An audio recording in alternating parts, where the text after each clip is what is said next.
There's no trust in that which you can't see. So all you are able to focus on is that which you can see. And when you're in a shitty moment, that is all you can physically see. You can only see the ill health. You can only see the poor finances. You can only see the loss of a loved one, a lost job, a lost friend, a broken relationship. That's all you can see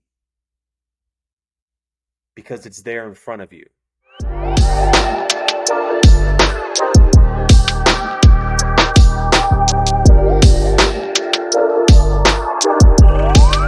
What's up, guys? Welcome to the Man Solution Podcast. I'm your host, Anthony Miranda, aka Man of Men. On this podcast, we discuss various topics related to self improvement, breaking bad habits and thought patterns, and ultimately overcoming generational curses.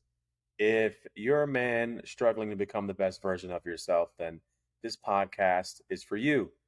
Now, we appreciate your support, so don't forget to like, comment, subscribe, share with a friend if you find something valuable here.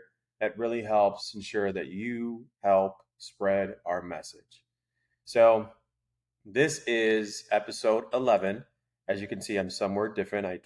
For those of you who don't know, I just moved out of Illinois into the Northwest Arkansas area.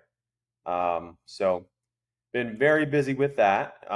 This episode is actually being shot a little late due to some travel. So glad to be, getting back to it now and getting this one shot for you guys. So let's dive in. As I mentioned, this is episode 11, and we're going to be talking about the power of faith and the importance of finding God.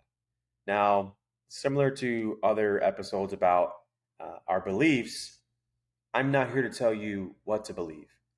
Um, I'm not here to tell you what religion to follow or what God is real, or that's not my role. You um, can find that on your own journey as you seek a God. And the only thing that I will attempt to convince you on today is that there is a God. What that God looks like, sounds like, what the principles are aligned with that God and that specific religion, that's up to you. But I will try to convince you that there is a God. There is something greater than all of us. There is some power or entity or essence, whatever you'd like to call it. There's just something out there that's grander than we are. And that is my belief. And I do believe that as a man, it's important for you to believe that as well. So we'll cover on why I think that is. We'll touch on some quotes that I really love and I find to be very powerful. We'll talk about, what faith is, why it's important, some of the benefits. We'll compare faith versus religion, and we'll touch a little bit on some of the problems I see with atheism. So this should be a good one. And it shouldn't be too long today, but let's dive in. So if we start with some quotes just to kind of warm all you guys up, there's a quote that I like by Paulo Coelho, and it reads, "None of us knows what might happen even the next minute, yet still we go forward because we trust, because we have faith." Here's one by Lauren Kate. "Sometimes beautiful things come into our lives out of nowhere. We can't always understand them, but we have to trust in them. I know you want to question everything, but sometimes it pays to just have a little faith." Another one here from Max Lucado. "Faith is not the belief that God will do what you want.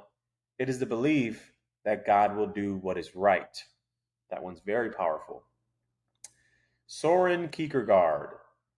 The function of prayer is not to influence God, but rather to change the nature of the one who prays. That one's very powerful as well. So I think a common theme among these quotes is one, a some sort of submission to a higher power, some sort of greater trust in something other than our own reason and our own logic and our own selfish desires to manifest reality as we seem fit. Um, that seems to be present in all these quotes, right? An understanding that we're willing to hand it off to someone else, hand off decisions, hand off life to something greater, and that's part of where the power lies. If we read an actual like definition, or if we take it from the Bible, faith is being sure of what we hope for and certain of what we do not see. And that's from Hebrews 11:1. Read that again. Faith is being sure of what we hope for and certain of what we do not see. So, why is faith important? Right? What's the excitement there? What's all the hype about? When you think of great warriors in history, every great warrior had a god.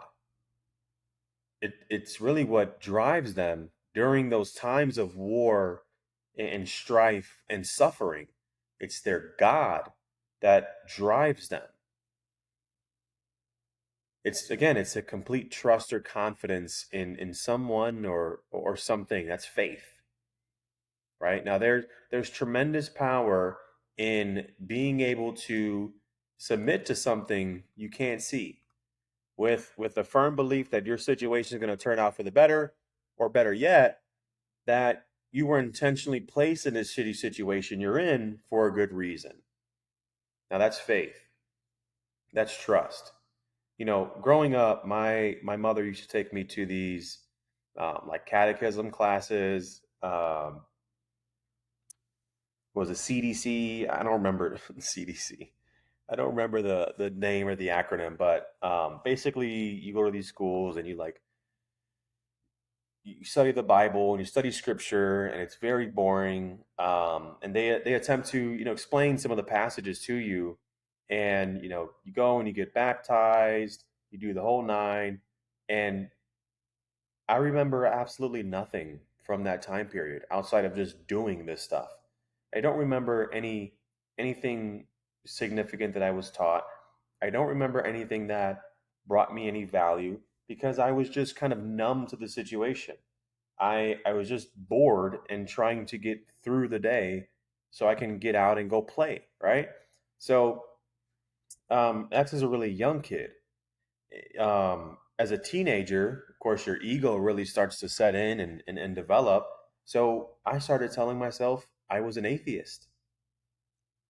I felt that there was no way God was real because I couldn't prove that he was real, because I couldn't see him or I couldn't talk to him, because I couldn't do those things, then he wasn't real. And what I realize now is that this was just my immature and fragile teenage mind bashing something because I couldn't yet understand it. In my life, I've dabbled in church a bit here and there, but it never really stuck with me. There was always something about it that just seemed so staged and so fake, and something about me going into a building while they sing the religious songs and get you in the spirit, and then call people up to the front to pray for them, and everyone's crying, just to then ask me for my money. That never sat well with me. I realized very soon that church was a business with an incredibly profitable system. They're great at recruiting, they're great at playing to your emotions. And that for me didn't define what faith really means. Because again, it's the complete trust or confidence in someone or something. So when I think of faith, I think of blind faith, as in you can't see it, but you're confident in something being there. You have full trust in something grander than you, and you have full trust that this grander entity has your back. It took me years to finally realize this. Um, Not only the meaning of this word faith, but the power behind it. The pivotal moment for me when I really decided to submit and understand that God is real. There's something out there that's real, that's powerful beyond our comprehension, powerful beyond all human imagination. And that moment was, I want to say it should have been around 2018, 2019. I think 2019. I had, this was a time when I was selling insurance, just starting to really get my life together and rebuild who I was. And I was in a Starbucks making some phone calls, trying to sell insurance. And this woman comes up to me and she says, "Hey, are you Anthony Miranda?" I'm like, "Yes." She's like, "Oh, we have each other on Facebook. We had a conversation about insurance, this, and that." So she sits down next to me. We have a great conversation. Wonderful, wonderful lady. And conversation gets going, and she says, "Hey, I'll go pay a visit to your office, the insurance office that we ran. I'll go pay a visit if you promise to come out to my church." I said, "All right, that's not a bad deal. I'm open to it. I'm open to it because at this time, I'm in this journey of trying to find myself. I'm in this journey of trying to let go of sinning and trying to make myself a more righteous man. Because at the time, I'm in the process of shedding all those bad habits and shedding all those negative, sinful thought patterns, and I'm working on myself. So this for me was like, okay, this may be a good opportunity. This may be a good opportunity to find some answers. This may be a good opportunity to get some clarity on where I am and where I need to be going. And so, of course, we make the deal. We're like, cool, let's do it. So she comes out to the office. I go out to the church. Um, as expected, I had the same feelings. However, she handed me a devotional, which is like a small book. It was like 50 pages. You're supposed to like read it every day. There's a passage from the Bible, maybe a little explanation about that passage and how it relates to life. So she hands me this devotional. I go home. I kind of set it aside. I think I pick it up a few days later. I grab the book and I look at it. And as soon as I open the book, I didn't even get to read a word yet. I'd read nothing on the first page. I opened the book and I immediately started crying. And I'm talking bawling, crying out of nowhere. There was nothing I read that sparked emotion in me. It was just a regular day. It wasn't like I had some crazy day and now I'm just kind of unwinding. I immediately started crying. And this feeling that I had, the feeling I felt was, it's like I felt like someone was asking me, why have I been running? That's what I felt like. Like you don't hear someone say it, but you feel the emotion of, you feel the emotion of it the same way you would as if someone actually told you that in person. So for that moment, that made absolute zero sense. It was unbelievable as to why I would start crying like that. So for me, that was the clarity that I needed. That's there. God is real. There's something else out there. There's something grander than we are. And it, whatever it is calling us all to be better. It's calling us all to move away from sin and move higher into righteousness or higher through the levels of consciousness. And it's calling us, and a lot of us are ignoring the call, right? A lot of us are denying that they're being called. We're lying to ourselves. It's because we lie to ourselves that we create more turmoil in our lives. There's a grander with chasing a grander vision for a grander being, you end up with a grander life. And that's part of the benefits. Part of the benefits, um, you know, one is that you no longer need to worry about the future when you have faith. When you have faith in a higher being, you have faith that that higher being has your back no matter what situation you find yourself in. So because of that, another benefit, you become confident, you become strong, you become brave, you become vindicated in the things that you do in life because you know you're protected. You're also able to experience more joy in life. You have a better understanding of what gratitude means. You have a better understanding that every moment is a blessing, and these blessings were granted to you. You become almost immovable, right? Unshakable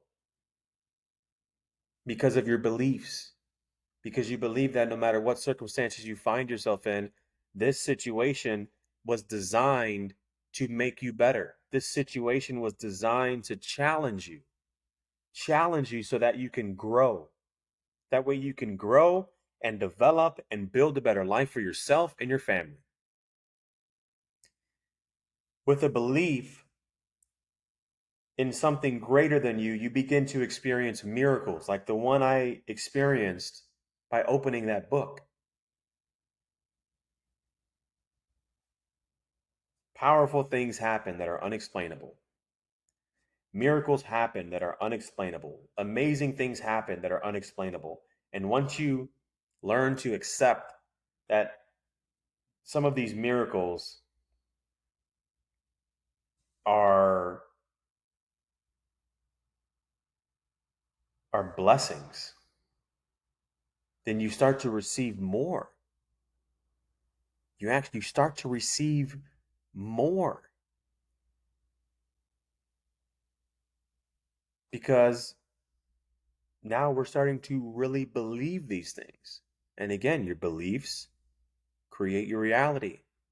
The power of faith determines what perspective you have on life. That perspective on life creates your reality. You see why it's such a powerful driving force now, right? So I want to do a little comparison of, faith and religion.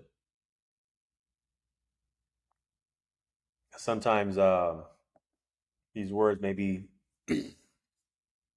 jumbled together. I think they're different. Faith, while it is the blind trust in something, I think on the other hand, religion is more so of the guidelines around your faith. It's what tells you, what's on the other side of that blindness, that blind faith. You can't see what's on the other side. Religion tells you what's on the other side. It's what holds you accountable to a way of life as you get to that other side, and it explains your purpose. It answers the question, well, why should I have faith? Right?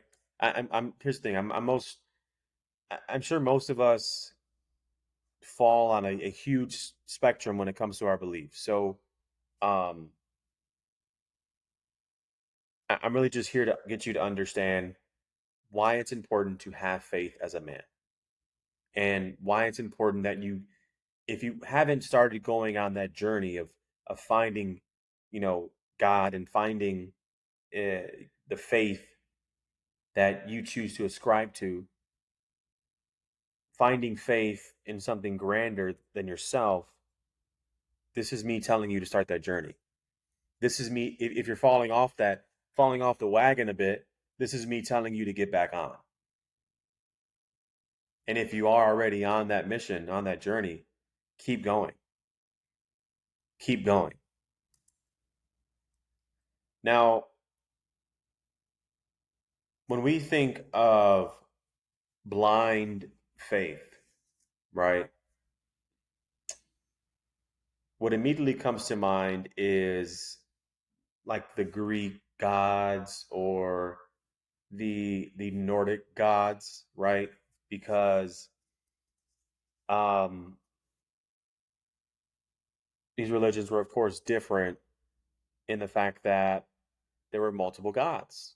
You know, Zeus, god of the sky; Poseidon, god of the sea; Ares, god of war.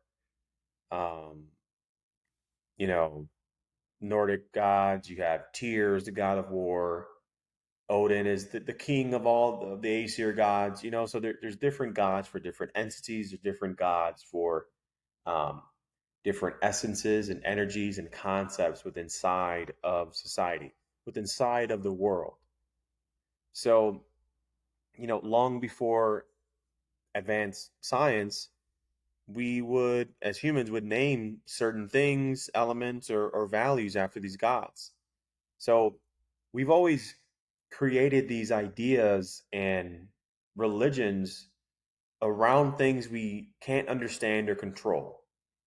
See, it's crucial for us as human beings to understand things due to our advanced prefrontal cortex. So our brains need to label things because with labels, that helps us navigate the world. It's how we communicate, it's how we make progress, it's how we create emotional and mental stability for ourselves. So, of course, believing in these specific gods takes faith. It takes blind faith because you understand that these aren't necessarily actual people or figures, they were ideas made up in our creative human mind. But these made up ideas gave us hope. They inspired us, right? They caused us to have some sort of a healthy amount of fear, which kept us in line with morality, right? So these were guidelines for us. The beliefs were guidelines. The faith was a driving force to be greater, to do better, and to hold ourselves accountable to a higher standard, right? Now, you know, we're at a time where religion and God in in this country in the United States, um, religion and God is seen as like evil. It's part of the patriarchy, right? It's oppressive, and there's really a a a serious intent to remove God from our children's lives. Because when you remove God from your well our children's lives, well then you don't reap the benefits. You don't reap the attitude of not being able to worry about the future. You don't have the confidence, the strength, and the bravery you would have if you believed in God and you were faithful. You're not able to experience joy as you would if you like you would if you believed in God because you're not as grateful for the present moment and everything you have in your life. You're not as immovable as you'd be if you believed in God because you're weak. You're weak. There's nothing greater driving what you are doing in life. You're not going to be able to experience the miracles that you would if you actually believed in God. And it's by intention. We pull God out, well then we leave you weak. We leave you vulnerable. We leave you without the belief that there is a greater future that's going to come. We leave you without the belief that the circumstances I'm given right now, although they're less than desirable, they're for a reason. and they're going to do me justice by creating a stronger me, by creating a more faithful me, by creating a more honest me, a more righteous me. These circumstances are here for the betterment of myself. You do not believe that because you are void of faith. There's no trust in that which you can't see. So all you are able to focus on is that which you can see. And when you're in a shitty moment, that is all you can physically see. You can only see the ill health. You can only see the poor finances. You can only see the loss of a loved one, a lost job, a lost friend, a broken relationship. That's all you can see because it's there in front of you. So without faith, there is no concept of that which you can't see. It's not there. You do not believe in that. Your mind doesn't even understand that concept because you don't understand faith. You don't even know it's necessary. And again, you're vulnerable. You are vulnerable. I want to read I guess you can call it an excerpt from Arthur de Brin. You guys can Google this as well. I found this on the internet. I thought it was really cool and thought I'd share this with you all. So it reads, faith is an expression of hope for something better. More than a wish, it is closer to a belief, but not quite. A belief is rooted in the mind. Faith is based in the heart. We act in faith when there is no guarantee, no certainty. No one knows what kind of life an infant will have, yet people continue to have children. No one can know how life with our mates will turn out, yet we continue to have faith that our relationships will last a lifetime. Faith speaks the language of the heart. It is an expression of hope that goes beyond the conscious mind. All that we hold precious rests upon a faith in people, their potential not yet fulfilled. The evidence of history points us in a different direction. The world is full of ugliness, brutality, and injustice, yet there is also tenderness, kindness, and concern, and that takes the bigger part of our hearts. Without faith in ourselves, we would hold ourselves cheap. And without faith in others, we can never live as free people. This is the water that quenches parched souls. I think that wraps up about everything that I was talking about previously. Um, I think he does an amazing job at being very descriptive on faith and what it means. Um, and I like how he points out that without faith in ourselves, we hold ourselves cheap. You hold yourselves cheap. Without faith in others, we can never live as free people. Right? We're we're slaves. We're slaves to what we can see. We're slaves to the physical body and the senses. And sometimes those things can deceive you. Sometimes your feelings can deceive you. And one of the main ways to get through that deception is by having faith. So if you're taught that faith is bad, what do you do then? I also want to share a parable with you guys, and I'm sure you all have heard this before. Um, it reads, once a traveler came across an old woman who was stooped over what appeared to be thin sticks. He asked the woman, what was she doing? I'm planting orange trees, she explained. The traveler thought this was a waste of her time. Why do you bother? He asked. You're an old woman. These saplings will take years before they'll be old enough to bear fruit. You will be long gone by then. True enough, she answered, but I don't plant these trees for myself, but for those who will come after me, just as those before me planted the trees that bear the fruit that I eat today. Now, I love this one because it points at faith in a better future. It points at the selflessness in faith. It points at being willing to do what is right, not only for you, but for society. And how important it is to have the faith that while you're doing what's right for you and society, that will resonate with someone else who's affected by that goodness. And then they will also do what is right for themselves and society. And now you've created a chain reaction of righteousness by your behavior.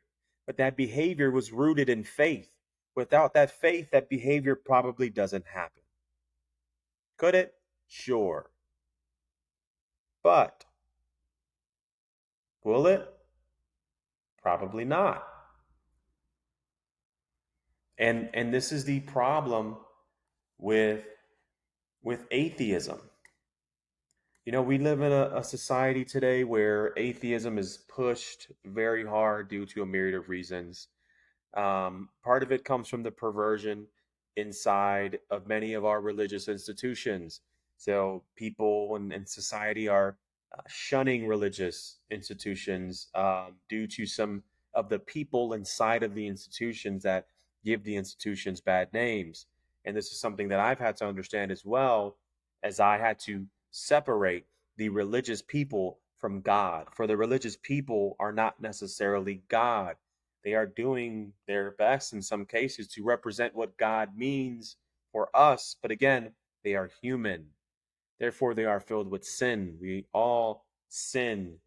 It's in our nature, yet we are still called to be great.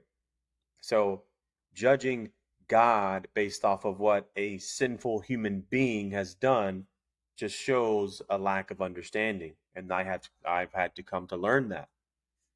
Another reason is the replacement of God with government here in the United States. The government has become our God. It's become our daddy. It's become our father and everything powerful. And the founding fathers warned us about this. Um, And again, this is intentional because if I remove God from you and I place myself in that position, well, now I'm the all powerful that you have belief in. Now you have faith in me. Now you trust me to do what's right for you and right for your family. Now you trust me to provide for you, to make sure you live a happy and fulfilling life. Now that's me, the government. And do they do that? I'll let you answer that question. Another reason is our universities are pushing atheist agendas onto our students. One of those main reasons is due to subversion. Most of our professors are completely a our professors are not aligned with what we find to be valuable here in the United States. Our professors are propaganda machines, just like the media. And when you flood students into universities who paid a lot of money to get in, got into debt to get in, and they made a lot of sacrifices while pursuing these specific degrees in whatever area. It's very hard to tell that young, impressionable child that the last 4, 6, 8 years they spent in the universities, the last 20, 40, 60, however many thousands of dollars you spend on getting this education, to try to tell these students that what you have learned is wrong, that's an uphill battle. It usually takes the child to grow up and become an adult, and eventually, bad policies, bad ideas always usually reveal themselves. And I think for the most part, a lot of people end up straightening out once they learn to understand reality a bit better. You know, the issue with with atheism is that it gives you nothing to believe in. It leaves you void of hope for a better future. The ironic part is that what most atheists don't realize is that whatever you believe in becomes your God. It becomes your guiding principle. So, in the protest of God and religion, they have made that very protest their religion. This mindset is the easiest and quickest way to nihilism, which is the rejection of all, religious and moral principles, and it's the belief that life is meaningless. We have a lot of that. I'm sure some of you still hold those beliefs.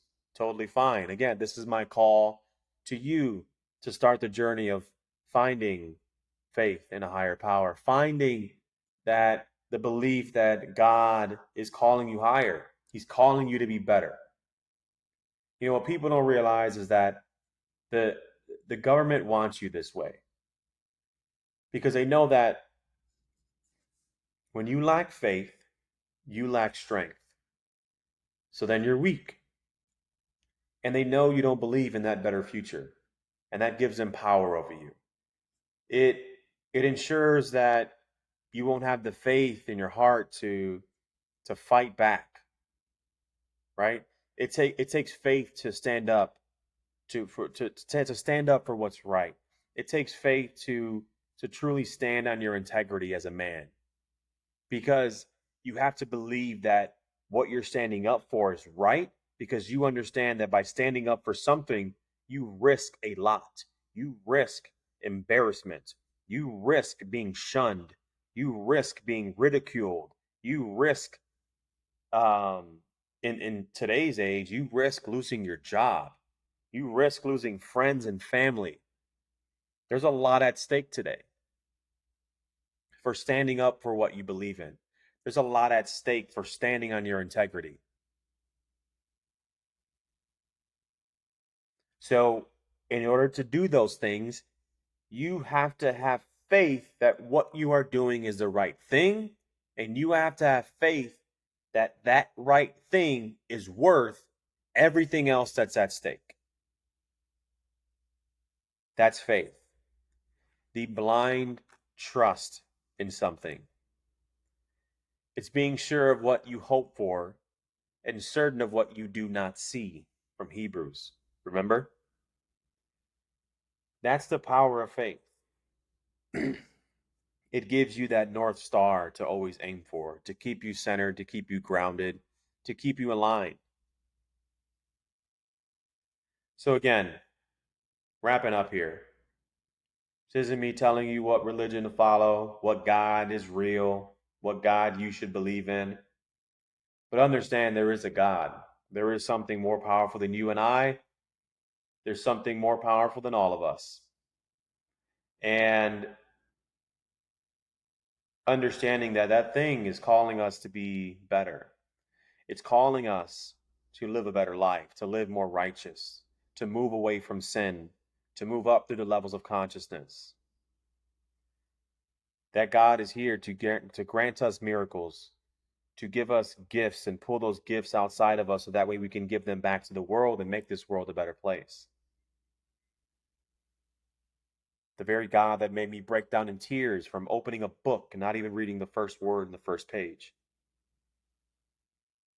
That same God.